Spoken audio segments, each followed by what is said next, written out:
Triveni students union joint సెక్రటరీని మాట్లాడుతున్నా.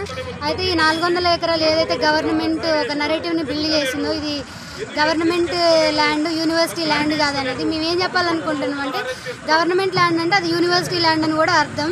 కాబట్టి తక్షణమే అది ఆపేసి, ఆల్రెడీ 40 జేసీబీలు వచ్చినాయి. 400 ఎకరాల్లో ఎంతో ఫ్లోరా అండ్ ఫన్, ఎంతో బయోడైవర్సిటీ ఉంది. నైట్ అయితే పక్షుల ఆర్తనాదాలు మేము వినలేక చాలా కష్టంగా అనిపించింది. ఆ జేసీబీ సౌండ్ కానీ, పక్షులు కానీ, జంతువులు కానీ దారుణంగా అరుస్తున్నాయి. గవర్నమెంట్ ఫస్ట్ ఆడ ఏం లేదు, ఆడ ఏమి జంతువులు లేవు, ఏమి పక్షులు లేవు అనే ఒక ధోరణిని ఆపేయాలి. ఫస్ట్ గవర్నమెంట్ ఆడ ఏమి జంతువులు లేవు, పక్షులు లేవు అనేది ఆపేసి మీరు ముందు ఇక్కడికి వచ్చి చూడండి.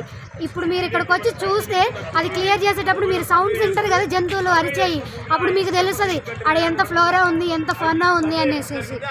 సో గవర్నమెంట్ ముందుగా ఏదైతే జరుగుతుందో 400 ఎకరాల అది క్లియరెన్స్ అది ఆపేయాలని మేము డిమాండ్ చేస్తున్నాం. ఈ హెచ్సి అడ్మిన్ కూడా ముందు గవర్నమెంట్ వెనక ఉండకుండా స్టూడెంట్స్కి వచ్చి ఆన్సర్ చేయాలనేది మేము డిమాండ్ చేస్తున్నాం. 2300 ఉన్న ఎకరాలు ఇప్పుడు సగం ఏదైతే ఇక్కడ గచ్చిబౌలి స్టేడియంకి కొంచెం, టీఎన్జిఓస్ కాలనీ కొంచెం, ఇటు సైడ్ బస్ డిపో మొత్తం పోను. ఇప్పుడు ప్రజెంట్గా 1800 ఎకరాలు ఉంది.